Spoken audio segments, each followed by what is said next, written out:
Hello, good evening. कल हमने temperature का पूरा पढ़ा था, टेम्परेचर का स्किन के बारे में पढ़ा था और डिग्री सेल्सियस को फॉरेनहाइट को डिग्री सेल्सियस में, केल्विन में, किसी भी स्केल में चेंज करना हमने सीखा था। ओके, आज जो है हम सीखेंगे थर्मल एक्सपेंशन। ओके, तो थर्मल एक्सपेंशन क्या होता है? तो देखो, अगर हम टेम्परेचर बढ़ाते हैं, ओके, तो टेम्परेचर के बढ़ने से क्या होगा? जो एटम के बीच का जो डिस्टेंस है वो इंक्रीज करेगा और टेम्परेचर बढ़ेगा तो इसमें एनर्जी आएगा। ओके, तो increase in energy of atom, और एटम में अगर एनर्जी बढ़ेगा तो उससे क्या होगा? Inter atomic distance between atom increases, inter atomic distance between atom increases, और अगर इंटर एटॉमिक डिस्टेंस हमारा बढ़ेगा तो उससे क्या होगा? तो अल्टीमेटली क्या होगा? Size of atom increases.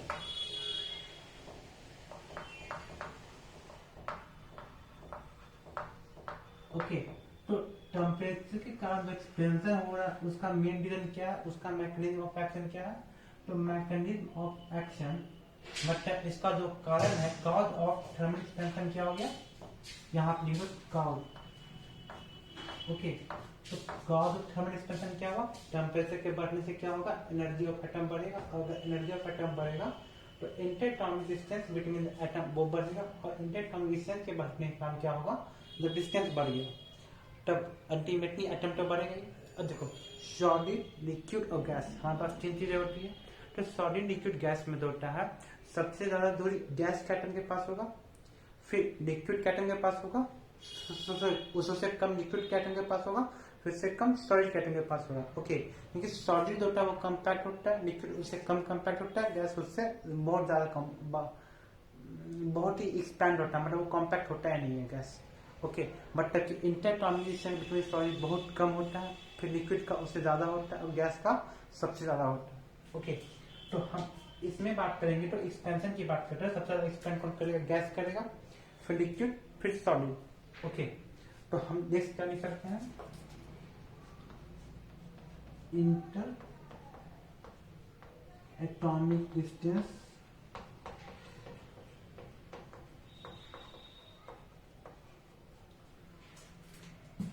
Of atom. तो interatomic distance of atom में सबसे ज्यादा किसका होगा? गैस का।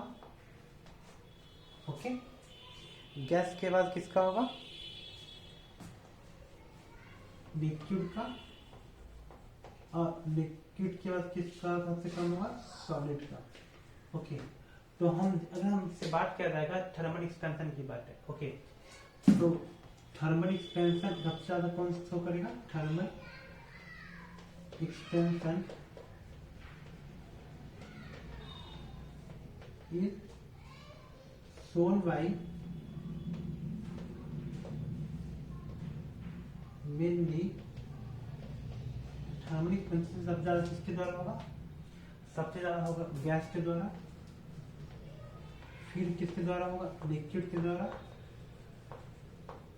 फिर क्या होगा? सॉलिड के द्वारा। ओके, तो गैस, लिक्विड और सॉलिड, तो सबसे ज्यादा गैस में एक्सपेंशन होगा, फिर लिक्विड में, फिर सॉलिड में। ओके, अब on the basis of the क्या कहते हैं? Axis of expansion. ओके, तो हमारे पास तीन एक्सिस है, एक्स एक्सिस, वाई एक्सिस और जेड एक्सिस। ओके, तीन प्रकार। अब तीनों एक्सपेंशन की बात करते हैं, एक्स एक्सिस की, वाई एक्सिस की और जेड एक्सिस की। तो अगर सिर्फ एक्स एक्सिस में एक्सपेंशन हो रहा है तो वो क्या होगा? कौन सा होगा? Linear expansion.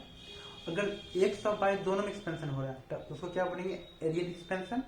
और एक्स वाई और जेड तीनों में एक्सपेंशन हो रहा है तो उसको क्या बोलेंगे, वॉल्यूमिक एक्सपेंशन। ओके, तो हम आगे क्या लिख सकते हैं, on the basis of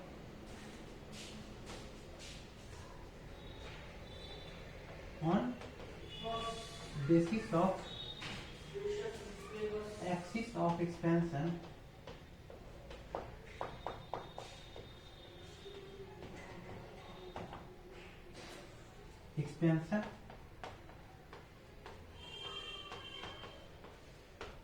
is of three types. Expansion जो होता है वो तीन टाइप का होता है।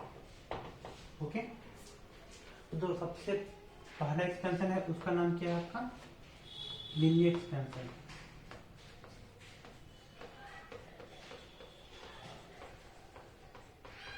ठीक है, दूसरा है उसका नाम क्या है आपका, एरियल एक्सपेंशन।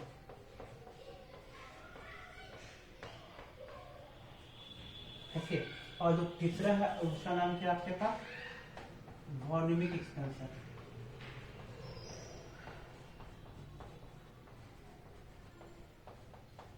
ओके, आपके पास तीन टाइप एक्सपेंशन हुआ, एक लीनियर एक्सपेंशन हुआ, एक एरियल एक्सपेंशन हुआ और तीसरा वॉल्यूमिक एक्सपेंशन हुआ। ओके, तो उसमें एक होता है अल्फा बीटा गामा।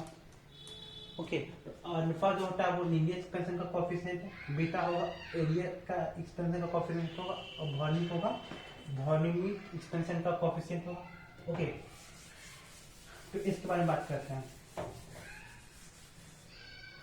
तो तीनों को एक बार करते हैं, ठीक है। तो यहाँ पे लिखिए क्या, लीनियर एक्सपेंशन,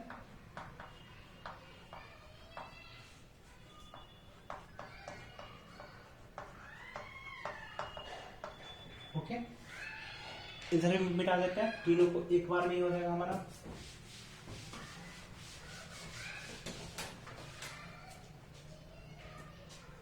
लीनियर एक्सपेंशन लिख करके यहाँ पे फिर दूसरा लिखिए एरियल एक्सपेंशन,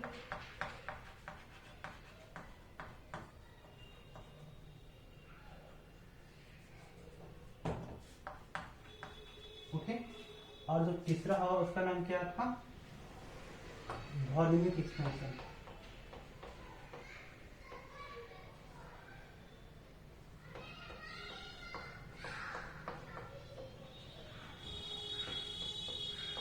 ओके, तो हमारे पास तीन टाइप एक्सपेंशन हुआ, लीनियर एक्सपेंशन, एरियल एक्सपेंशन और वॉल्यूमिक एक्सपेंशन। ओके, तो लीनियर एक्सपेंशन में सिर्फ आपका नेट बढ़ेगा, ये कोई हुआ ये आपका एक ऑब्जेक्ट, और ये इसको अगर हम हीट देंगे, ओके, इसको अगर मैंने हीट दिया तो क्या करेगा, सिर्फ इसका नेट बढ़ेगा। तो ये आपका क्या हुआ, लीनियर एक्सपेंशन। तो शुरू में जो लेंथ था वो आपका कितना हुआ, इसको मानते हैं हम लोग एन नॉट, और ये कितना हो गया आपका एल। ओके, इसका जो चेंज इन लेंथ होगा पर यूनिट लेंथ, वो किस पे डिपेंड करेगा, directly proportional to temperature change. Okay, directly proportional to temperature change. Okay, और अगर हमको इसको सिंपल भाषा में लिखना हो तो डेल्टा एल बाय एन को क्या लिख सकते हैं, अगर हमको डायरेक्टली प्रोपोर्शन को हटाना होगा तो यहाँ पे क्या लिखेंगे, ये डायरेक्टली प्रोपोर्शन है। ओके, तो यहाँ अल्फा डेल्टा थीटा, और ये अल्फा क्या आपका coefficient of linear expansion. Okay, तो यहाँ पे लिखिए अल्फा के बारे में, coefficient of linear expansion, coefficient of linear expansion, coefficient of linear expansion. Okay, तो यहाँ पे डेल्टा एन का मान कितना होगा आपका, एन माइनस एन नॉट। यहाँ पे डेल्टा एन का मान कितना, एन माइनस एन नॉट, और यहाँ पे delta N by N naught, और यहाँ पे N naught, N minus N naught divide by N naught is equal to alpha delta theta. Okay, इसको भी हम लोग आगे कैलकुलेट करेंगे तो कितना होगा, और एन नॉट यहाँ पे आगे गुना होगा, यहाँ पे कितना, N minus N naught is equal to alpha delta theta N naught. यहाँ पे एन का मान कितना हो गया N naught plus alpha delta theta N naught. तो यहाँ से एन का मान होगा वो कितना होगा, एन नॉट को बाहर करोगे 1 plus alpha delta theta. Okay, तो जो लंबाई बढ़ जाएगा वो लंबाई का मान कितना होगा, N equal to N naught 1 plus delta theta. Okay, उसी तरह से एरियल एक्सपेंशन की बात आएगी। तो एरियल एक्सपेंशन की जब बात आएगी तो यहाँ पे क्या लिखेंगे, तो देखो ये आपका एक स्क्वायर है और इसको हमने क्या किया, हिट कर दिया। तो अगर हम इसको हिट कर देंगे तो हमारा मान कितना होगा, तो देखो यह जो है बढ़ करके इतना बड़ा हो गया, ये बढ़ गया, इसका साइज बढ़ गया। ओके, तो इसका साइज बढ़ जाएगा तो मानते हैं शुरू में इसका एरिया कितना होगा, ए नॉट है और बाद में इसका एरिया हो गया ए। तो हम क्या लिखेंगे यहाँ पे डेल्टा ए बाई ए, वो किसका होगा, टेम्परेचर का चेंज का डायरेक्टली प्रोपोर्शन होगा। और जैसे प्रोपोर्शनल कांस्टेंट हटाएंगे तो यहाँ पे क्या लिखेंगे delta A by A is equal to beta delta theta. Okay, यहाँ पे मैंने कहा डेल्टा ए बाई ए का मान कितना हुआ हमारा, बीटा डेल्टा थीटा। अब देखो यहाँ पे हम डेल्टा ए की जगह क्या लेंगे, A minus A nought divide by A nought, मतलब यहाँ पे भी ए नॉट शुरू का तो है area, is equal to beta delta theta. यहाँ पे ए माइनस ए नॉट का मान कितना होगा, A nought beta delta theta. और यहाँ से हमारा ए का मान कितना होगा, A nought plus A nought beta delta theta. यहाँ से आपका ए का मान कितना हो गया, ए नॉट कॉमन करेंगे 1 plus beta delta theta. Okay, तो आपका एरिया का जो मान आया वो कितना हुआ, a naught 1 plus beta delta theta. Okay, अब देखो वॉल्यूम एक्सपेंशन की बात करते हैं। तो वॉल्यूम एक्सपेंशन किस में होगा, जिसमें वॉल्यूम होगा। और वॉल्यूम किस में होगा, जब हम वॉल्यूम की बात करें तो वॉल्यूम किस में होगा, जैसे कि आपका क्यूब हुआ। ओके, ये हुआ आपका क्यूब, ठीक है।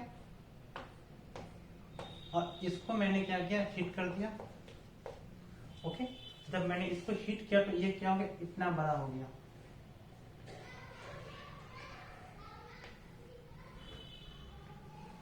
ओके, एक क्यूब जो है बड़ा होकर इतना बड़ा हो गया।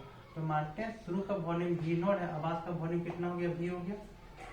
ओके, तो यहाँ पे जब हम बात करते हैं डेल्टा वी बाई वी, ये किसका होगा, directly proportional to temperature change. और उसी प्रकार से यहाँ पे डेल्टा वी बाई वी लिखेंगे तो हमारा मान कितना होगा, is equal to gamma delta theta. यहाँ पे हम कितने लिखेंगे, V minus V naught divide by V naught is equal to gamma delta theta. Okay, तो यहाँ पे हमारा जो v का मान आएगा तो कैलकुलेट करेंगे तो हमारा मान कितना हो, V naught 1 plus gamma delta theta. जैसे कि हम यहाँ पे कैलकुलेट किया था एक एक स्टेप करके, तो हमने यहाँ पे डायरेक्ट लिया गया। ओके, तो जो नियंट का जो मान आएगा वो हमारा कितना हुआ, N naught 1 plus alpha delta theta. उसी तरह से हमारा जो एरिया का मान होगा वो कितना हुआ हमारा, N naught plus 1 plus beta delta theta. और जो वॉल्यूम का मान होगा वो कितना होगा, V naught 1 plus gamma delta theta.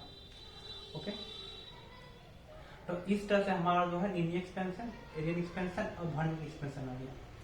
Okay, हाँ, अब बात करते हैं अल्फा बीटा गामा में। देखो beta is equal to 2 alpha होता है और gamma is equal to 3 alpha होता है, ठीक है। ओके, हम उसको एज इक्विवेलेंट मानते हैं, तो ठीक है, यहाँ तो कोई दिक्कत नहीं।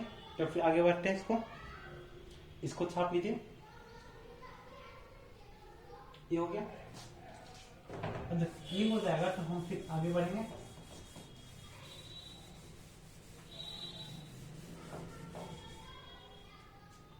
तो देखो हमने आपको क्या बताया, अगर बीटा हुआ क्या है, कोएफिशिएंट ऑफ एरियल एक्सपेंशन, तो बीटा इक्वल टू कितना होता है आपका 2 अल्फा और गामा इक्वल टू कितना होता है आपका 3 अल्फा।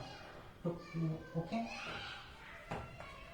तो कोई आपको पूछेगा alpha is to beta is to gamma, इसका जो रेशियो होगा वो कितना होगा आपका, तो देखो उसका रेशियो कितना होगा। तो देखो यहाँ पे कितना लिखोगे, अल्फा बीटा जगह क्या लिखे हो 2 अल्फा और गामा जगह पे लिखोगे 3 अल्फा, ठीक है। इतना आपने लिखा अल्फा बीटा गामा। तो देखो यहाँ से अल्फा कट गया, अल्फा कट गया, अल्फा कट गया, तो जो आपका जो मान आएगा वो कितना आएगा, 1:2:3, तो alpha is to beta is to gamma, इसका जो रेशियो होगा वो कितना होगा, वो आपका 1:2:3। ओके, तो अल्फा बीटा गामा का जो रेशियो आता है वो हमारा कितना होता है, 1:2:3 के रेशियो में आता है। और यही चीज आपको याद रखना है। अच्छा ठीक है, तो ये किसका हुआ आपका, ये फॉर द सिमेट्रिकल एक्सपेंशन, ये किसका होगा, for the symmetrical expansion. Okay, अगर सिमेट्रिकल एक्सपेंशन ना हुआ तो, अगर सिमेट्रिकल एक्सपेंशन ना हुआ, ओके, तो अगर सिमेट्रिकल एक्सपेंशन ना होगा तो हमारा मान कितना होगा, वो होगा ये सिमेट्रिकल एक्सपेंशन। ओके, तो ये सिमेट्रिकल एक्सपेंशन में अल्फा 1 अल्फा 2 सबका मान डिफरेंट होगा, तो यहाँ लिखो फॉर ये सिमेट्रिकल एक्सपेंशन।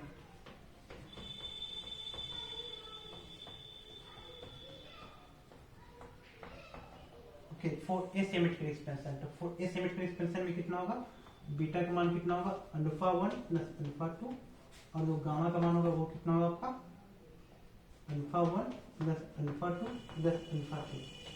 ओके, ये हुआ आपका for the symmetrical expansion and for the unsymmetrical expansion.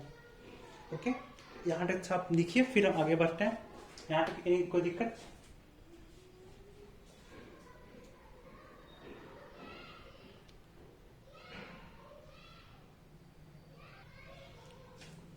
Okay, तो हम लोगों ने अभी क्या पढ़ा कि हीटिंग करने से क्या होता है, सब्सटेंस एक्सपैंड करता है, ठीक है।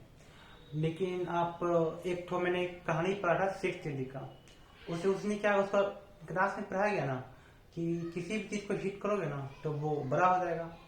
तो उसने क्या किया ना कि एक चप्पल है छोटा सा, ठीक है, और चप्पल को ला करके जो है उसने क्या किया, गैस पे रख दिया, क्योंकि उसने क्या पढ़ा था कि टेम्परेचर देने से क्या होगा, हीट करने से कोई भी चीज बड़ी होती है। ओके, जैसे कि मैं आपको आज पढ़ा रहा हूँ कि टेम्परेचर देने से, मतलब हीट देने से कोई भी चीज क्या होती है, एक्सपैंड करती है, मैंने आपको पढ़ाया। तब अब आप क्या कीजिएगा, चप्पल लेके जाइएगा और चप्पल को जो है गैस पे रख लीजिएगा, तब वो क्या हुआ, वो बड़ा नहीं हुआ, वो एक्सपैंड नहीं किया, वो क्या क्या सिकुड़ गया। तो कहिए कि मास्टर जी तो गलत पढ़ाया था, तो ये चीज नहीं हो सकता। ओके, तो कुछ सब्सटेंस ऐसी भी होती है जो कॉन्ट्रैक्ट करती है, लाइक द रबर। ओके, और देखिए जो मैक्सिमम जो मेटेलिक सब्सटेंसेस होती है वो क्या करती है, एक्सपेंड करती है। ओके, तो हम लोग ने क्या करा, तो ये बातें नोट करके लिख लीजिएगा कि सिर्फ एक्सपेंड नहीं करता, वो क्या करता है, कॉन्ट्रैक्ट भी करता है, ठीक है। तो हमको शेख चिली की बातें याद आ रही थी, आपने शेख चिली की कहानियां सुनी होगी। ओके, तो यहाँ पे लिखिएगा generally on heating substance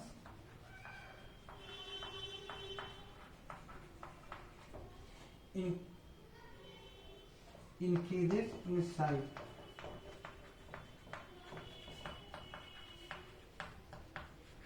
okay, लेकिन कुछ ऐसा सब्सटेंस जिसका साइज डिक्रीज करता है, मतलब वो भी कॉन्ट्रैक्ट करता है। तो यहाँ पे अब क्या लिखेंगे, दूसरा नोट में क्या लिखेंगे, but some substance like rubber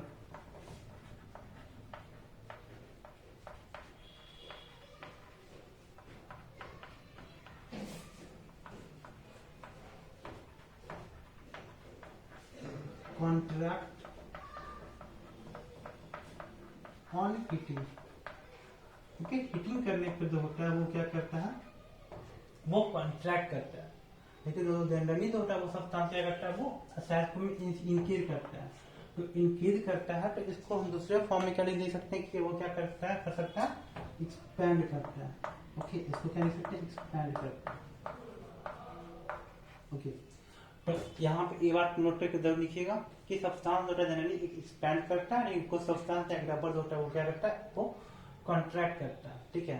तो आप सिक्स चिली जैसी गलती दोबारा कहीं मत कीजिएगा कि मैंने पढ़ा है कि सब चीज एक्सपेंड करता है, तो आपने रबर को ला करके गैस पे रख दिया, वो कॉन्ट्रैक्ट कर जाएगा, फिर हमको कहिएगा कि नहीं आपने तो मुझे गेट पर है, तो ऐसा नहीं होता, ठीक है। तो आगे बढ़ते हैं, इसका एप्लीकेशन है, ठीक है। तो एप्लीकेशन ऑफ थर्मल एक्सपेंशन ये बहुत इंपॉर्टेंट चीज है, और इससे क्वेश्चन जो होता है नीट में चाहे जेईई मेन में आते ही रहता है, ओके। जैसे आपको पढ़ाएंगे बिना तो लगेगा कि क्या है, सब जनरल चीज है। देखिए, तो अब टॉपिक लिखिए क्या, एप्लीकेशन ऑफ थर्मल एक्सपेंशन। तो टॉपिक क्या है, एप्लीकेशन ऑफ थर्मल एक्सपेंशन।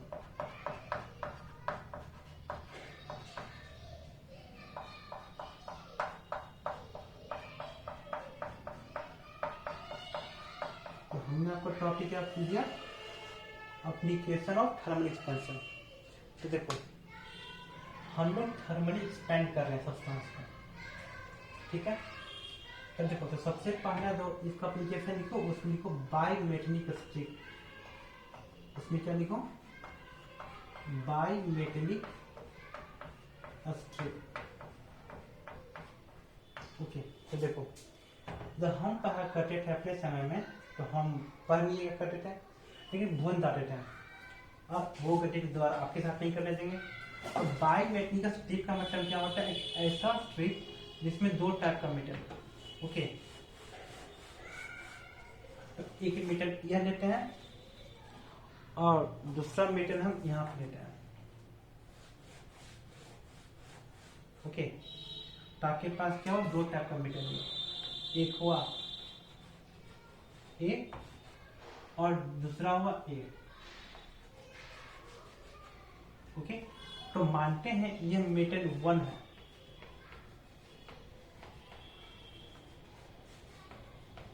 और ये आपका क्या है, मेटल 2। अब बताओ दोनों का कोफिशिएंट जो होता है एक्सपेंशन अलग अलग होगा। यदि इसका मानते हैं कोफिशिएंट ऑफ एक्सपेंशन है अल्फा 1 और इसका कोफिशिएंट ऑफ एक्सपेंशन है अल्फा 2, ओके। अब इसमें से बताओ ये किधर बेंड करेगा, राइट साइड बेंड करेगा कि लेफ्ट साइड बेंड करेगा, वो किस पे आपको पे डिपेंड करेगा। तो ये बेंड अगर इसको हीट करेंगे तो वो किधर बेंड करेगा, वो डिपेंड करता है कोफिशिएंट ऑफ थर्मल एक्सपेंशन पे, ओके। इसको लिख लीजिए कोफिशिएंट ऑफ थर्मल एक्सपेंशन,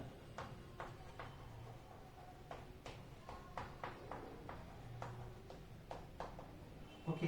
तो जो इसका जो नेट बढ़ेगा वो किस पे डिपेंड करता है, कोफिशिएंट थर्मल एक्सपेंशन पे। तो देखो अगर ये रोटेट किया, तो देखो अगर हम यहाँ मानते हैं अल्फा 1 जो होगा वो ज्यादा होगा as compare to alpha 2, okay. Alpha 1 ज्यादा होगा अल्फा 2, तो इसका मतलब क्या हुआ, तो N1 जो होगा वो ज्यादा होगा as compare to N2, okay.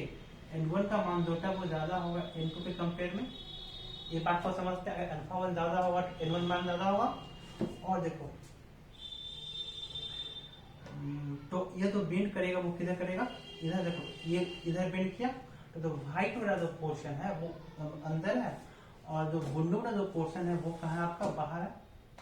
तो ये ऐसा क्यों, तो देखो आपने सर्कमफ्रेंस के बारे में क्या पढ़ा, सर्कमफ्रेंस क्या होता है आपका 2 पाई आर। अब देखो जो बाहर रहेगा उसका रेडियस ज्यादा होगा कि जो अंदर रहेगा उसका रेडियस ज्यादा होगा, जो बाहर रहेगा उसका रेडियस ज्यादा होगा।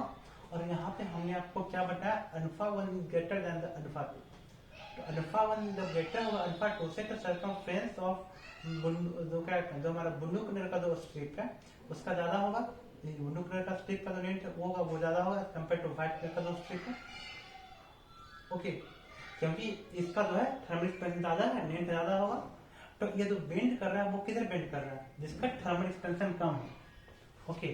तो अगर हम बायोटेक्निक स्ट्रिप लेते हैं और उसको हीट करते हैं तो वो किधर बेंड करेगा, जिधर उसका कोफिशिएंट ऑफ थर्मल एक्सपेंशन वो कम होगा उधर बेंड करेगा, ताकि जो जिसका कोफिशिएंट ऑफ थर्मल एक्सपेंशन ज्यादा होगा उसका जो होगा वो लेंथ क्या होगा, ज्यादा इंक्रीज करेगा, ओके। तो बायोमेट्रिक स्ट्रिप ये हमारा पहला एप्लीकेशन है। तो यहाँ पे क्या लिखेंगे, यहाँ पे हम क्या लिख सकते हैं, यहाँ पे हम लोग लिखेंगे कि if we heat biometric strip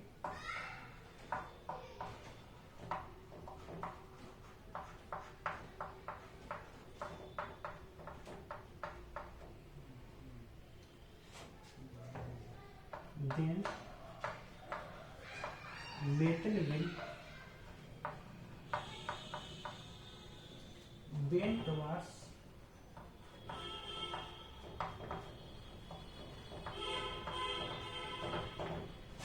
low coefficient of expansion. Low coefficient of expansion.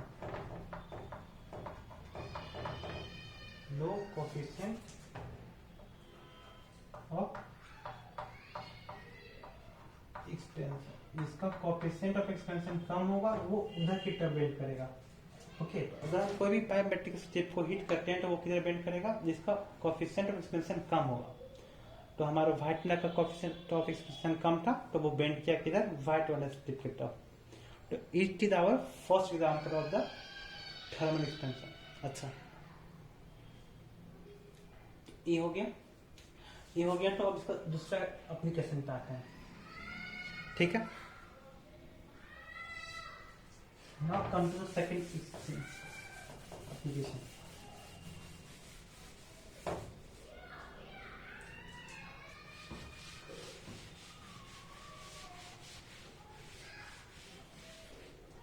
वो आपका बायपेटनिक स्ट्रिप ही है, उसी का है। देखो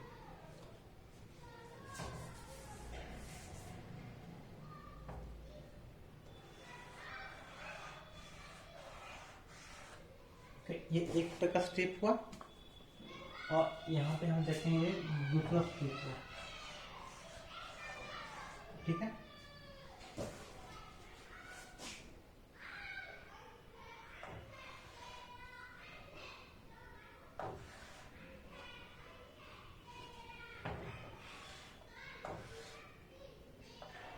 ओके, तो ये आपका एक एग्जाम्पल है।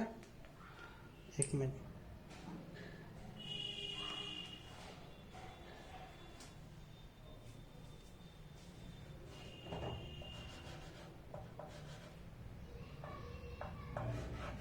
देखो अगर ये इस तरह से लॉक है, ठीक है, ये बायपेटिक स्ट्रिप इस तरह से लॉक है, ठीक है।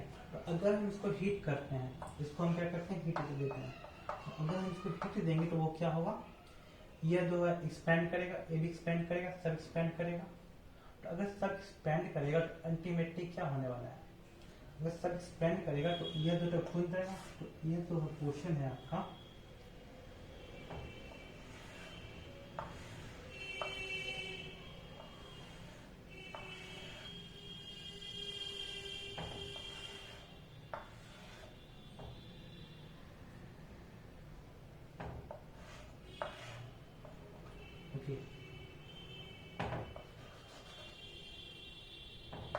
ये क्या होगा, आपका ओपन हो जाएगा। ओके, तो ऑन हीटिंग वो जो स्ट्रिप तो लॉक था वो क्या होगा, वो खुल जाएगा। ये इसका दूसरा एप्लीकेशन है, मतलब बायोमेट्रिक स्ट्रिप का एग्जांपल है ये दूसरा चीज में। तो आपको क्या करेगा, सीधा का सीधा एक फोटो दे देगा और एक फोटो देकर के डायरेक्टली क्वेश्चन पूछेगा। ओके, तो अगर इस पर थोड़ा चीज पर ध्यान नहीं दीजिएगा तो कंफ्यूज कर देगा, तो छोटा चीज है। ओके, ये हुआ हमारा पहला application of the thermal expansion. Okay, दूसरा है हमारा क्या है, क्लॉक है। तो घड़ी के बारे में है, इसका दूसरा जो है सिंपल पेंडुलम जो है, ये उसका एग्जांपल है, example of the simple pendulum, ठीक है। तो ये सब अगर हो गया हो तो दूसरा एप्लीकेशन बताते हैं।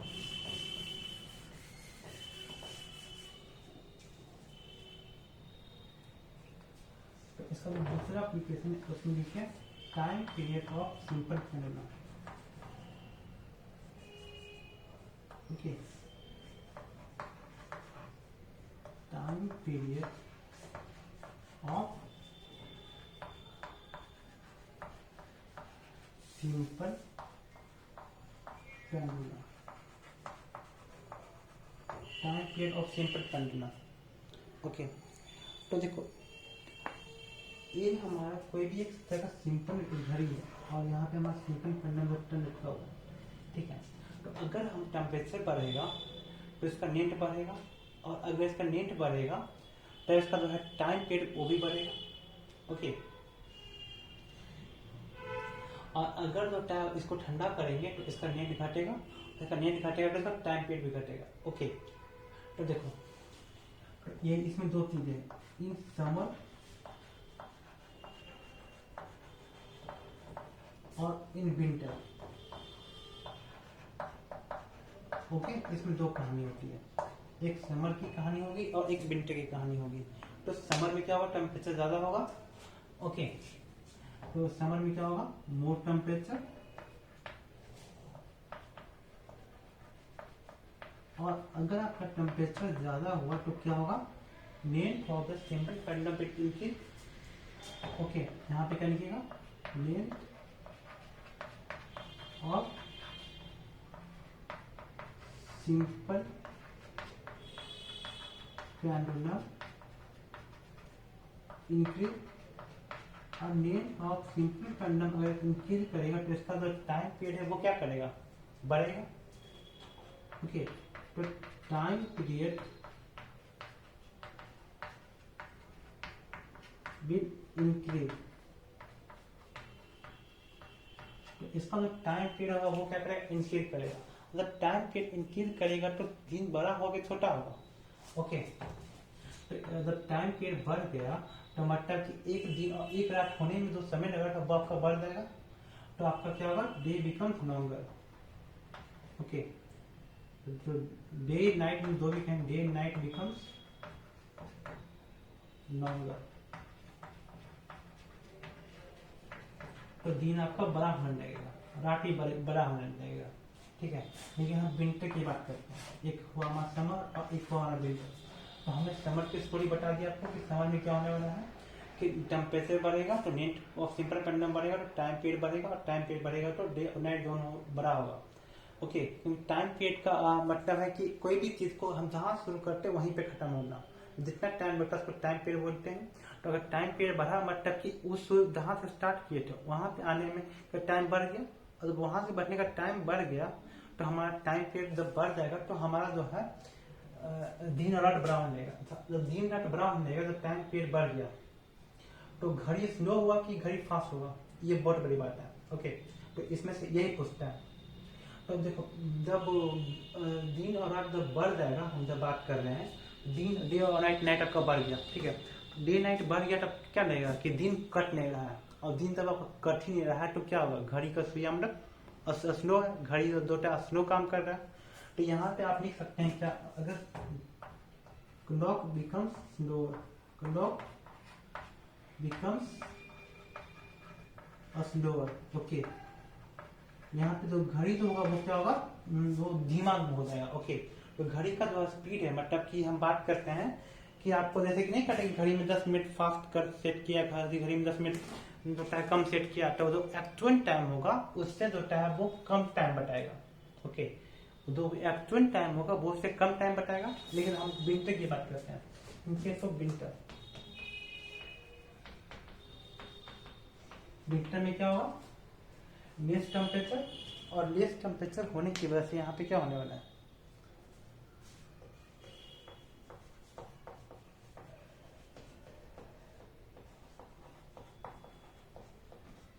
ओके, यहाँ पे लेस टेम्परेचर होगा तो लेंथ ऑफ सिंपल पेंडुलम क्या करेगा, वो छोटा हो जाएगा। Length of simple pendulum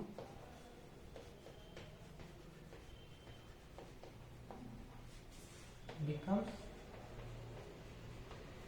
smaller।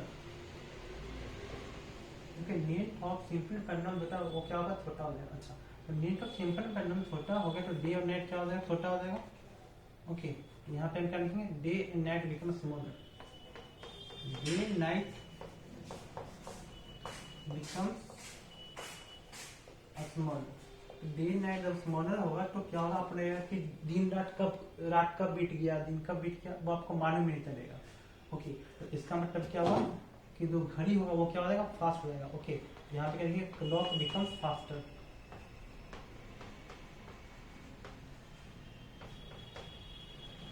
Okay, तो यहाँ पे क्या होगा, समर के मौसम क्या होगा, घड़ी जो है वो स्लो हो जाएगा, और यहाँ पे घड़ी क्या हो जाएगा, फास्ट हो जाएगा विंटर के सीजन में। तो इन द समर सीजन और in the winter season. Okay, यहाँ पे विंटर को हटा दीजिए और विंटर को जो वहीं पे लिखिएगा। ओके, तो इन द समर केसेस और इन द विंटर केसेस दोनों की स्टोरी खत्म हो गई। तो ये हमारा दूसरा एप्लीकेशन हो गया हमारा थर्मल एक्सपेंशन का। ओके, ये बहुत इंपॉर्टेंट है। देखो अब इसके आगे बढ़ते हैं। एक घड़ी में कितना बार 12 बजता है? 2 बार। एक घड़ी में 2 बार 12 बजता है, मतलब एक दिन में 1 दिन और 8 मिला के 24 घंटा, और एक दिन में एक दिन और रात में 2 बार 12 बजेगा। ओके, और एक दिन रात मिला करके पूरा कितना घंटा होता है? 24 घंटा, और 1 घंटा में 60 मिनट और 1 मिनट में 60 सेकेंड। तो पूरा एक दिन में कितना सेकेंड? वो होता है 86,400। इसको गुना कीजिएगा तो आपका मान होगा 86,400। ओके, तो इसी बात करते हैं आप। तो क्या हमको पूछेगा थेम्बल का नाम जो टाइम का चेंज हुआ वो कितना हुआ?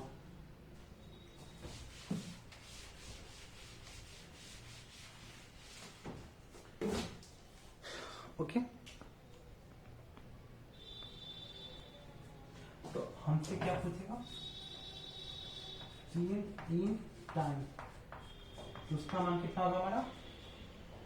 1/2, क्योंकि एक दिन में एक और दिन मिला के 2 बार 12 बजेगा। 1/2 alpha delta theta into time period of 1 day. Okay, तो हमने आपको क्या बताया?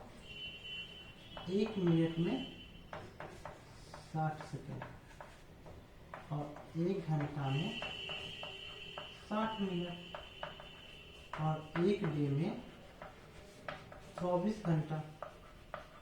ओके, तो एक दिन में कितना सेकेंड? ओके, तो इसको अगर हम 24 को गुना कर देंगे 60 से तो वो हमारा क्या आएगा? मिनट। और इसको हम एक बार 60 से और गुना कर देंगे तो हमारा मान कितना आ जाएगा? सेकेंड में। ओके, तो देखो 6 चक्का 36। ओके, 6 चक्का 36 आ गया, तो 3600 इंटू 24। ओके, अब 36 को 24 से गुना करो, कितना आता है? 6 चक्कर 24 और 4 टिया 12, 14, 6 दूनी 12, 3 दूनी 6, 61, 4, 4 2 6, 7 1 8। आपका कितना हो गया? 86400। यहाँ से आपका कितना हो गया? एक दिन में 86,400 सेकेंड। तो यहाँ पे क्लियर लिखिएगा, half alpha delta theta into 86,400। Okay, तो एक दिन में कितना हो? 86,400 सेकेंड होता है। तो इसके तो हमारा जो 3 दिन टाइम आएगा वो कितना होगा? 3 दिन टाइम आएगा वो कितना होगा? Half alpha delta theta into 86,400।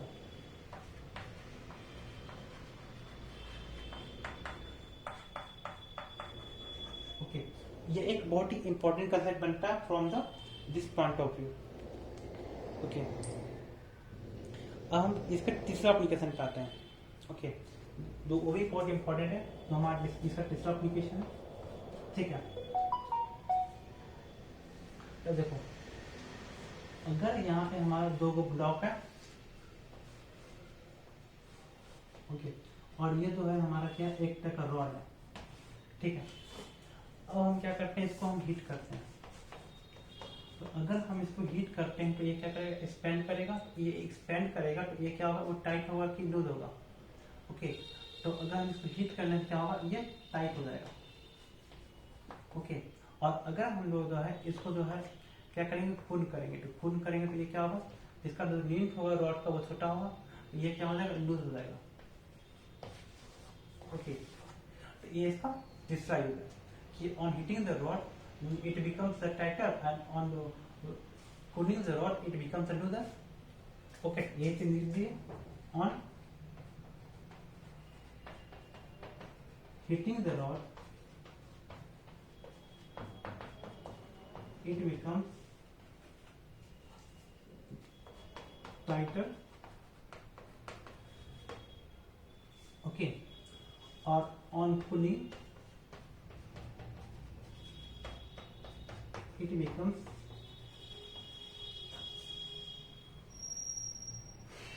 loose. Okay, ये इसका तीसरा यूज हुआ। पहला, दूसरा, तीसरा। अब इसके चौथा यूज आता है। ओके, ये सब बैकग्राउंड का आपको इजी है, ये भी बहुत इंपॉर्टेंट है। ओके, अब आते हैं कैविटी पे। ओके,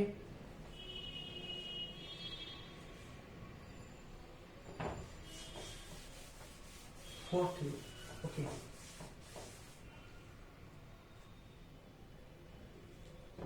तो फोर्थ हमारा क्या है, एक्सपेंशन ऑफ कैविटी।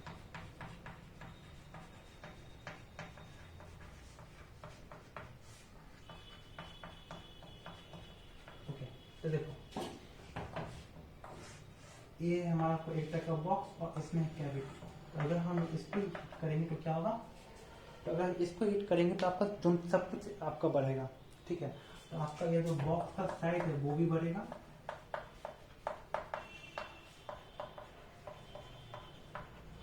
और जो यहाँ पर जो कैविटी है वो भी बढ़ेगा।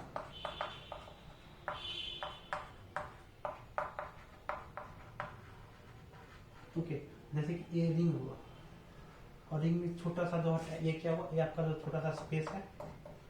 अगर हम इसको हिट करते हैं, अगर इसको हिट करेंगे तो क्या होगा, ये दो रिंग का साइज भी बढ़ेगा और इसका कैविटी भी बढ़ेगा, दोनों बढ़ेगा, और दोनों बढ़ेगा वो सेम प्रोपोर्शन में। ओके, तो यहाँ पे क्या लिखते हैं, cavity and ring both increase in same proportion.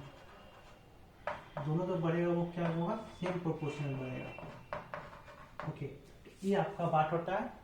तो अल्टीमेटली जो होता है, जो main use of the thermal expansion है वो आपने खत्म कर दिया। अब इसके कुछ छोटे छोटे एग्जाम्पल है, वो भी आप पढ़िएगा, तो वो आपको जो MCQ में काम देगा in the case of board exam और in the case of NEET. Okay, इसको छापी फिर आगे बढ़ते हैं। ओके, तो हम लोगों ने वहां तक खत्म कर दिया था, 4 एग्जाम में पढ़ा था। पहला में हमने पढ़ा था कि कोई भी वस्तु है बायोमेट्रिक स्ट्रिप। ओके, सबसे पहला हमारा क्या है, बायोमेट्रिक स्ट्रिप। दूसरा है हमारा कोई भी सिंपल कंडम, और तीसरा है हमारा कोई भी मतलब बॉडी है उसको हम फिक्स कर दिए। तो ओके, तो अगर हम उसको एक्सपेंड करेंगे तो वो टाइट होगा, अगर वो उसको हम क्या रिकॉर्ड करेंगे तो वो लूज होगा। और अगर कोई कैविटी है तो कैविटी भी उतना ही प्रोपोर्शन में बढ़ेगा जितना का वो मटेरियल है। ओके, तो मटेरियल का साइज और कैविटी का साइज दोनों सेम प्रोपोर्शन इंक्रीज करता है for the expansion of cavity. अब हम कुछ ऐसा एग्जाम्पल के बारे में बात करते हैं, वो बस उसके बारे में जान लो उतना ही काफी है, और उसके बारे में उतना कुछ बात करने की जरूरत नहीं है। जैसे कि हमारा रेलवे ट्रैक हुआ, तो रेलवे ट्रैक में क्या होता है ना कि जैसे कोई भी एक वो हमारा रेल का एक पटरी और एक और दूसरा रेल का पटरी, तो हम क्या करते हैं, जब बिछाते हैं इसको तो दोनों के बीच में छोटा सा स्पेस छोड़ देते हैं, ताकि अगर जो है कभी भी अगर एक्सपेंड करेगा तो एक्सपेंड करके दोनों आपस में जो है वो सटेगा। अगर वो दोनों के बीच में स्पेस नहीं होगा तो क्या करेगा, दोनों पटरी एक दूसरे के ऊपर हो जाएगा और उससे क्या होगा, एक्सीडेंट हो जाएगा। ओके, तो जब भी हम रेल पटरी को हम ग्राउंड पे बिछाते हैं तो क्या करते हैं, 2 रेल पटरी के बीच में थोड़ा स्पेस डालते हैं। ओके, उसी प्रकार से कोई भी हमारा दो केबल है, तो कोई केबल को फिक्स करते हैं तो जो आपका जो टाइट है उसको जो वो टाइट नहीं रखते हैं, उसका जो भी बाहर होता है उसको जो थोड़ा लूज रखते हैं, क्योंकि टाइट रखेंगे तो केबल में लाइन आएगा और उससे जो थर्मल एक्सपेंशन होगा, तो वो केबल टूट जाएगा। ओके ओके, तो पहला इसका लिखते हैं, सबसे पहला इसका some space is left between railway track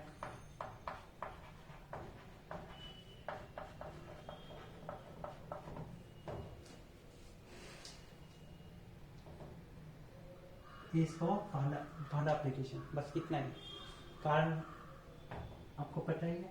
दूसरा, bar cable is not tightly fix.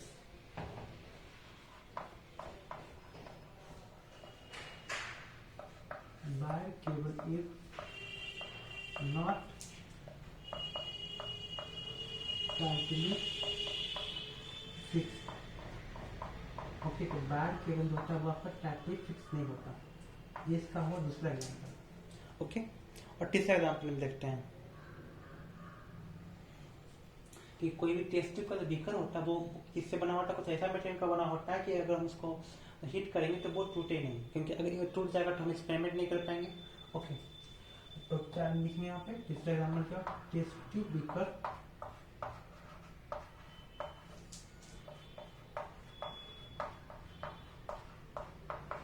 is made up of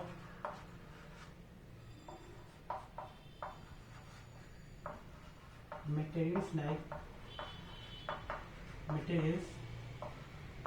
which have low coefficient of expansion.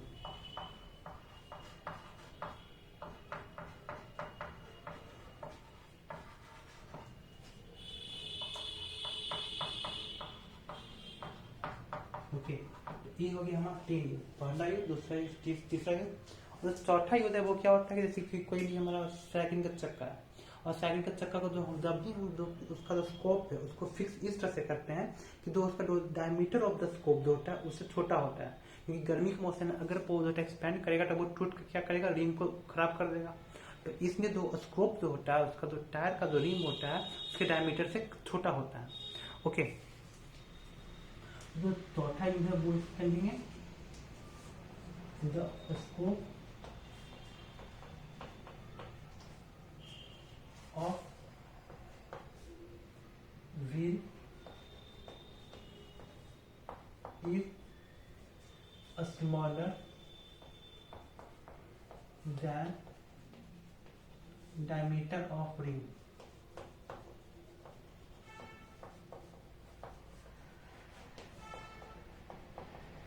Okay, ये सब क्या हुआ, चौथा युग है, फोर्थ युग। अब इसके पे आते हैं पांचवा युग इसका, ठीक है। Let us talk about the fifth युग ऑफ द रिंग। ओके, तो इसका पांचवा युग क्या है ना कि जैसे कि कोई भी हमारा जो जैसे कि कोई भी हमारा जार है, तो जार का जो में जो हम फिक्स करते हैं स्टॉपर, तो वो जो क्या होता है वो छोटा होता है as compare to the size of the जो मूव होता है उसका किसी भी जार का। ओके, क्योंकि अगर वैसा नहीं होगा तो वो क्या करेगा, वो उस जार को ही तोड़ देगा। Okay,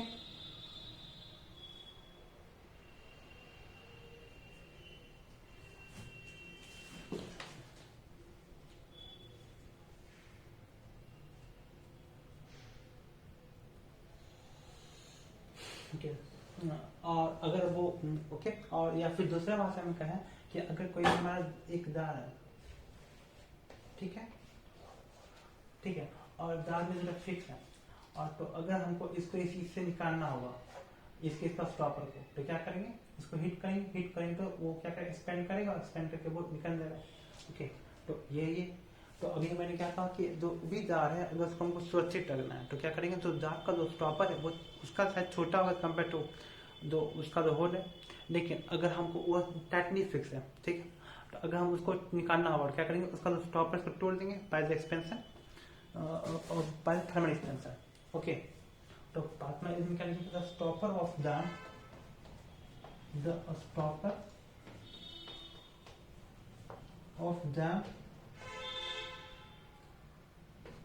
is taken out while heating the water।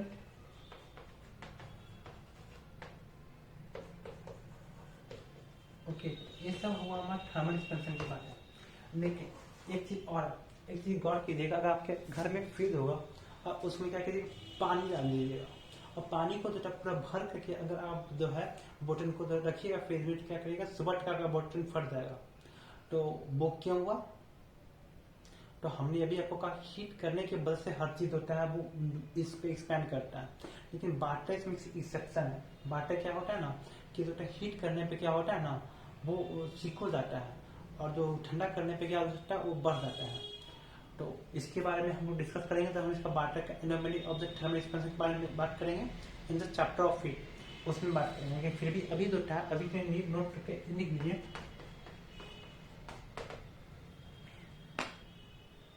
Water expand on cooling,